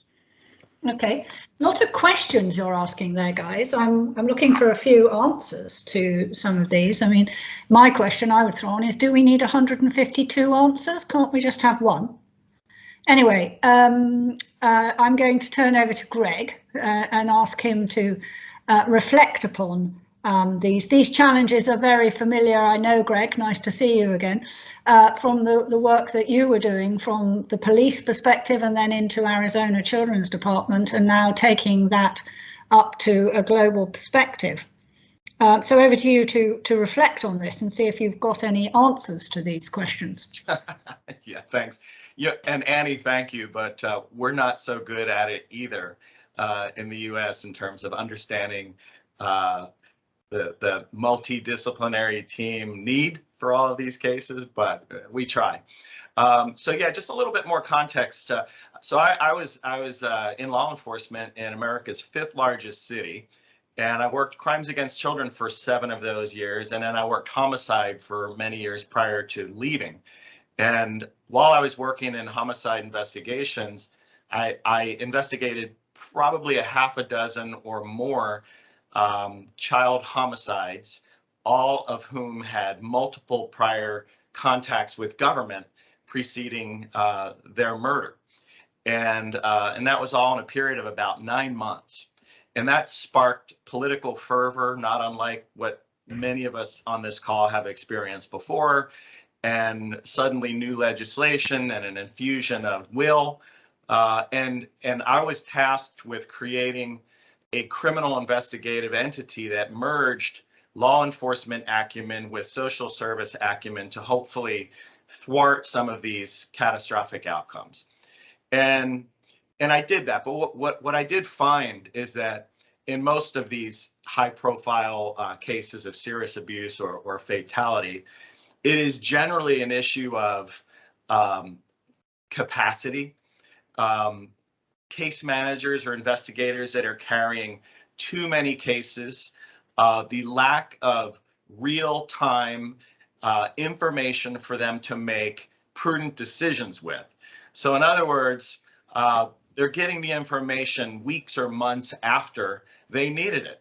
So whether I was a homicide investigator standing in a crime scene or leading an entire child welfare system, I saw the same issues. And that was, somebody mentioned it in the first part of this call with the Q&A on the bar scan. Somebody wrote, who else is involved with this family? And unfortunately, I only answered that question after investigating the murder of a child. And that is because there are too many systems having touch points, and they all have their own information management systems, and they all have either perceived or real barriers to sharing that information, and awful things happen. So, after that, I did go on to lead Arizona's child welfare system, which was then a 3,000, person organization serving a population of about 7 million Arizonans. And, and one of the biggest problems we had there was a backlog. And backlogs of reports and investigations. And our backlog was, in fact, pushing 30,000. And again, that was a system that was on its side for many years. We were the worst ranked system in America. Fortunately, when I left, we were the top ranked system in America. But when it came to solving that backlog, this was cases where we did not know, never found or assessed children alleged to have been neglected or abused, times 20, 30,000. So I think the normal approach to trying to cure a backlog is to go either the farthest back and try to work your way forward as new work is coming in every day in droves, or starting at the front and trying to work your way back. Neither of those work. So what we really did with a very old technology system that we fortunately replaced during my tenure is we had to do word mining from narratives to try to pull those key indicators of a future more serious abuse event or even a fatality, and triage our backlog so we went after those with the most potential to turn into something really bad. And I think back now being involved in this technology space of how beneficial it would have been for our organization to have technology tools that could extract and all of that information and distill it down to make it actionable for people that are kind of running and scrambling every day in making their decisions.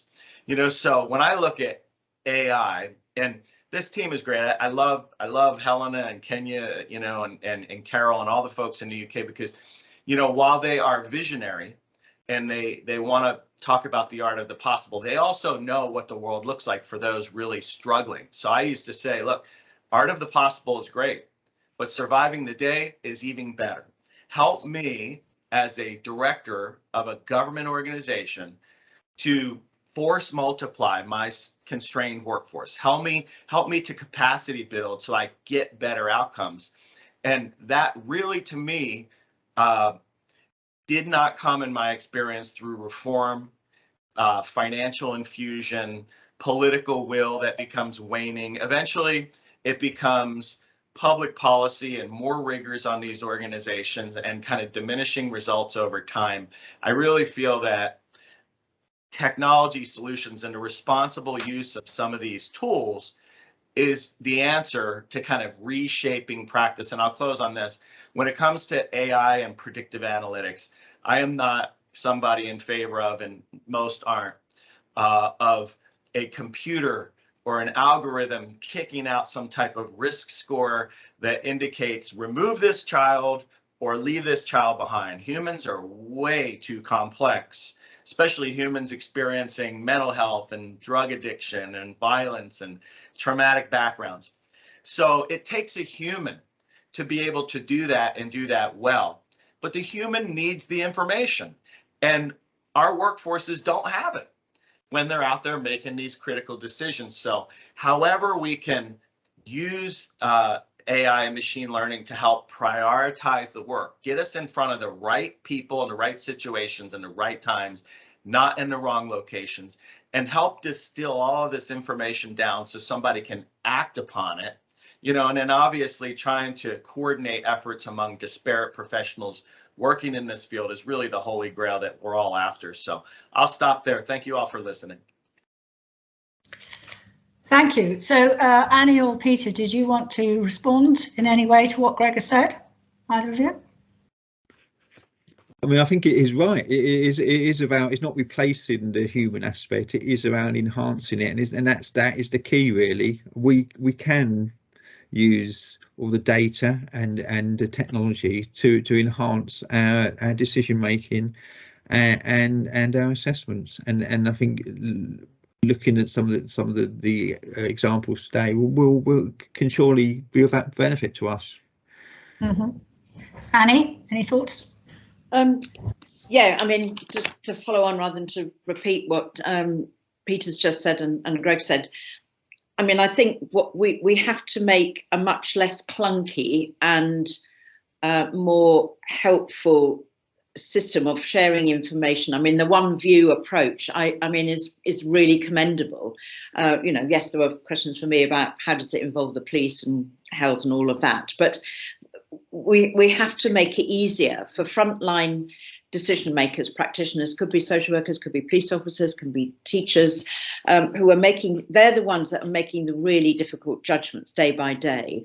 And I think at the moment, we have a kind of data and information sharing system that actually does not help them. So that's our kind of responsibility as leaders. And I think that there may be ways in which, you know, some of the information sharing protocols, etc., could be tweaked. But I think a lot of this is a kind of matter of culture and leadership, because there are some places, certainly from where I sit, I've kind of seen some places where information sharing works really well, and then others don't, where you feel that people are kind of worried about, you know, data protection, and they use that as a kind of smokescreen, really, for not really seeking out and having the conversations with other agencies.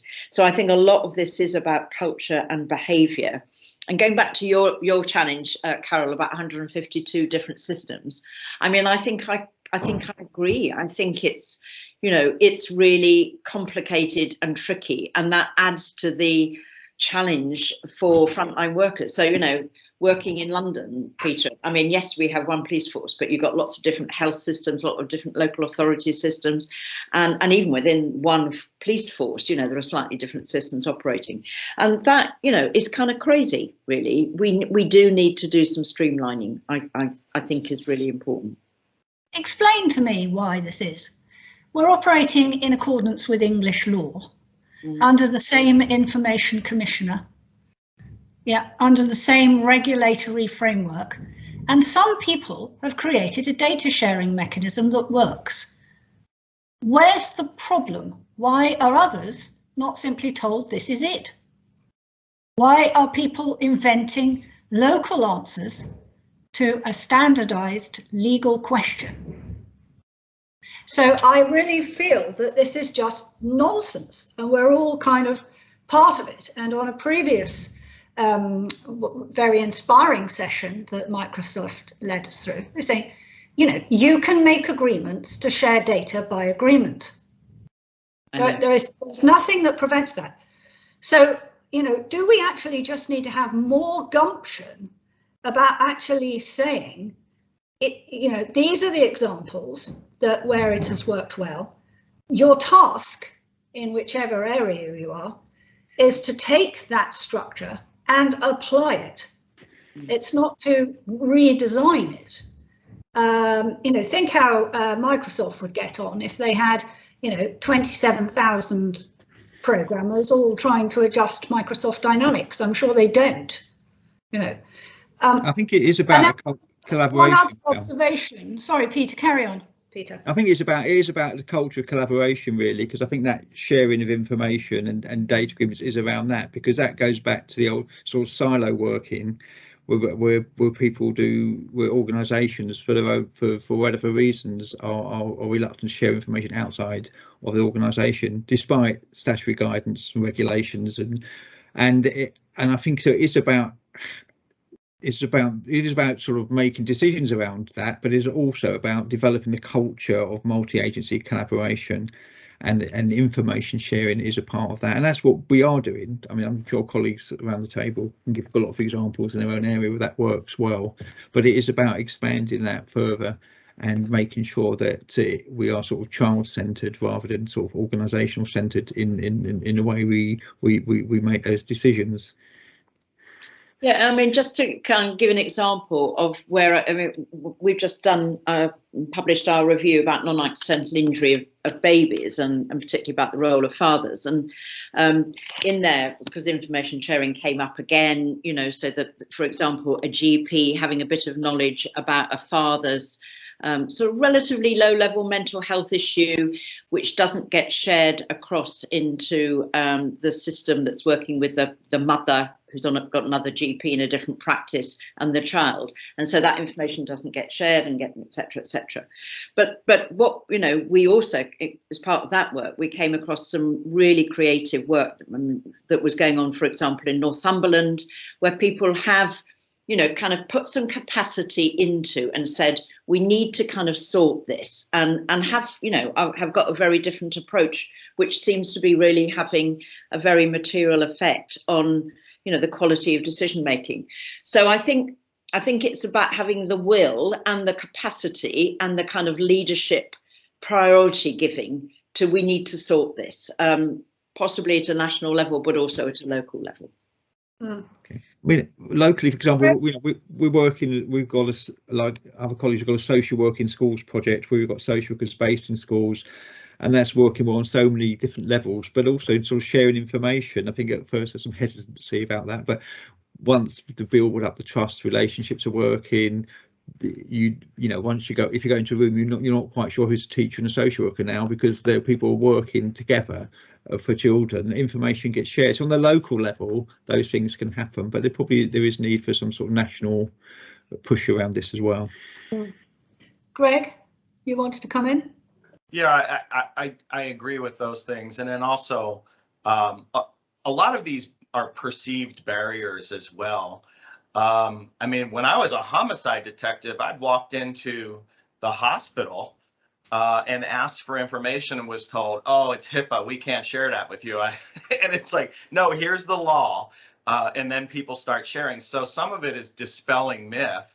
Others is other than dispelling myth, really creating a good, strong public policy that drives this kind of information sharing from more of a federal level.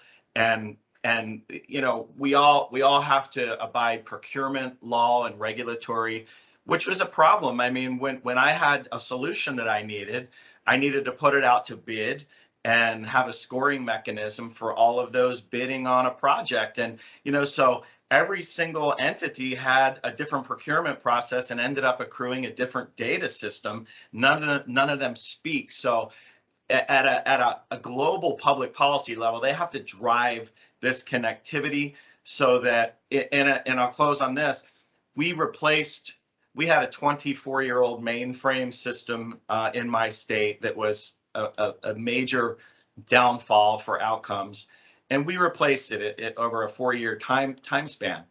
But the federal government in the United States matches dollar for dollar your child welfare information system, ongoing costs, and the cost of deployment.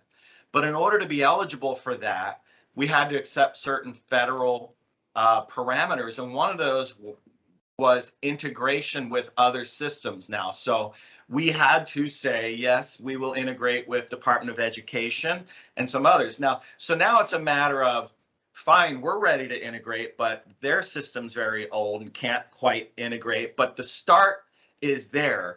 They tied the money to the policy, to the technology integrations, and eventually that's what I think is required to bring everyone together. And then the technology companies can go out, and help solve those problems. But I think that's the real link that is missing right now. Thanks very much. And I mean, Helen Sunderland, I don't know if you wanted to come on camera and just contribute, because you're making these very critical, important points, I think, following up from Peter, which is, the system in itself won't be enough, but without a system, we're going to be a bit stuffed, aren't we? So did you just want to amplify your points that you were making in the chat? Yeah, I've been furiously trying to respond to questions. Hopefully I've done your questions justice, guys, and happy to pick up on any going on. I think that's such an important point, right? We have a fantastic group of skilled professionals across social care, across kind of housing services who interact with families. And frankly, my goal is giving them the best possible tools to continue doing the brilliant job they do, right? That is kind of fundamentally the driver, obviously improving children's lives and protecting children and improving the lives of residents of our communities. And the way of doing that is by enabling, empowering, informing and supporting the skilled professionals we have and arming them with as much as we possibly can to enable them to do their jobs the best they possibly can. So if you kind of start there rather than I'm doing it instead, or we're doing it instead of, I think that kind of drives a different way of working. I think, Greg, your point, I love this. I love the story of going in and like showing them the law. I can imagine you getting your badge out and being all like, but I think who starts the conversation on data sharing is really important. The police have such greater success if they say, hey, we'd be keen to share our data with you, local authority, are you interested? We kind of all go, oh my God, I can't believe this is happening. Whereas actually, if it's the other way around, I do think kind of health colleagues and police have a perception that their data is higher value than perhaps some held by the local authority. I think that's really important to try and unpick that actually the relevant levels are so important. And I think the final one I wanted to emphasise was probably, you're absolutely right, Carol, that like legally the framework's the same for everyone, right? But fundamentally, a lot of trust has been lost with people, with communities across, companies leaking data. Like there's a huge amount of trust that needs to be built up by demonstrating you treat people's data with respect, and that the way that you act upon it is kind of an opt-in. And Helen, that's why I was kind of a bit confused on the question. This is not like you just take an AI and you go and remove a child from a family. This is about optional interventions to try and provide support in a preventative way. I think when we start to unpick prevention of serious case reviews, that's kind of a whole different use case that has different stuff around it. It's a complicated area, but it's really, really exciting. And I love to work with professionals on it. Thank you very much. And I think that point's so important. Trust is also lost with families who tell their story 17 times to 17 professionals in 17 months. And frankly, they know all the information and they've already shared it. So I do wonder whether there are some lessons, perhaps from the frame of an SEND lens, where, families are not trying to hide. In fact, quite the reverse. They're actually trying to access, that might help us with some of this on a voluntary basis. Well, I'm going to give you one remark now as we close, which is what gives you the greatest cause for optimism, either from what you've heard today or from what you've seen elsewhere. And then we're all going to take that forward to act on the basis of that optimism to make the possible possible. So Annie, Peter, and then Greg, and then we will hand over to Kevin. Annie? Oh, you're on mute, Annie. Oh, okay. Oh, I can't get. Oh, okay. I've got a comment and a request actually. So my reflection is that this is a really kind of quite significant opportune moment, because we've got the technology in a way that we've never had it, and I think there are lots and lots of people having this conversation about how we can use data better for practice, but also for designing and delivering services into the future. So that's it. And then my request was a bit cheeky, actually, is to Greg, is if it was okay with you, because of this work we're doing nationally, I might ask Coram to give me your contacts, just to have a kind of slightly separate question to understand more what you do in America, if that's okay. Or at least what Greg would do if he had his way. Yeah, well, even better. My cause for optimism, I mean, we all know those working in local authority children's social care, a lot of challenges, and I wouldn't want to minimise those at all. But my cause for optimism is around the passion of the professionals involved in this work, multi-agency, and including colleagues today, around to try and find solutions to these things.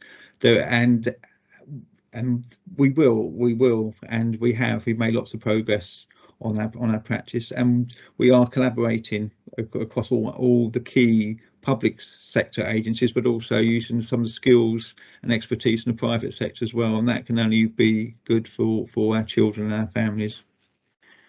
Thank you, Peter. Greg? Yeah, my cause for optimism, I think, is COVID really taught the world the necessity to work in a different way. And when it comes to social service practice, there needs to be a different way. People tied to cubicles and stale non-real-time information and no mobility and no way to work in any other kind of fashion. It propelled 10 years because of the necessity out of COVID. I think it's something that we were all pushing towards and driving towards, but didn't reach the level of priority to make that the priority way forward. But we had to find a way, and organizations, for the most part, did find a way, and they have realized that they can move their workforces around to maximize the potential and prioritizing the work. Moreover, they're able to get these multidisciplinary team members engaged now in virtual ways. Before it used to be, when's your calendar open? When's your calendar open? Emails and phone calls, and to not get people together in the same room because it was hard.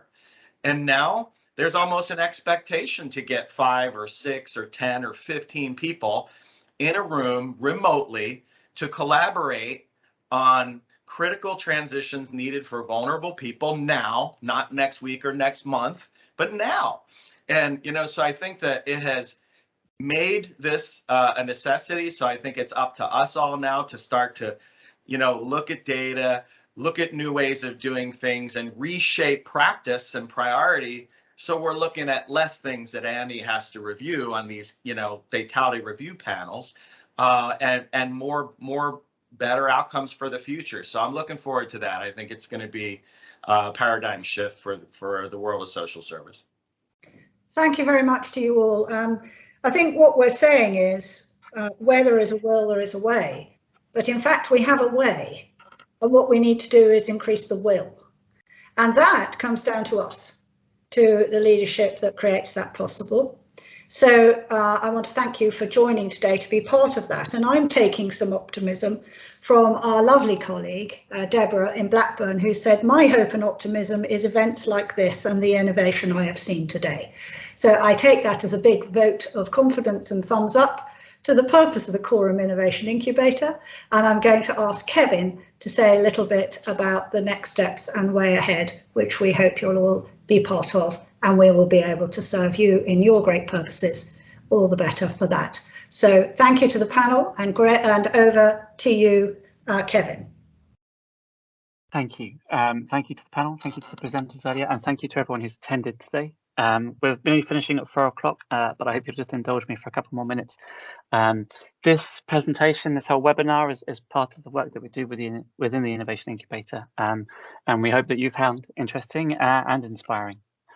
I just want to tell you very quickly about the Innovation Incubator in a bit more detail, about what we're planning to do next year, and what we offer. We offer innovation streams, innovation labs, learning sets, webinars, all designed to help your organisations be prepared to develop and implement innovations, as well as also develop innovative projects. So there's no point coming up with great ideas and wonderful solutions if you can't implement them successfully in your organisation. So we have that two-pronged approach. And we're also looking at introducing a short course for people who are members to be able to develop their own innovative skills and expertise in their local authorities. After this session, we will try and send out the slide pack to everyone. We'll also send out a prospectus for the Innovation Incubator. And if you are interested in anything that you've heard today, let us know.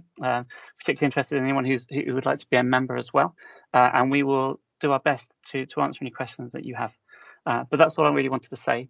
Thank you all for your time today. I hope you found it useful. Thank you very much, Kevin. Thank you to Greg for joining us. Thank you to Microsoft, to Zentura and PA. Thank you to all of you who are every single day creating the innovations and indeed the practice focus on our children that is necessary for the future. So with that, Annie, we wish you also the best for your very complex work, and you know that you can turn to any of us in any way to support you in that. Together, we have to rise to the challenge. Our time is now.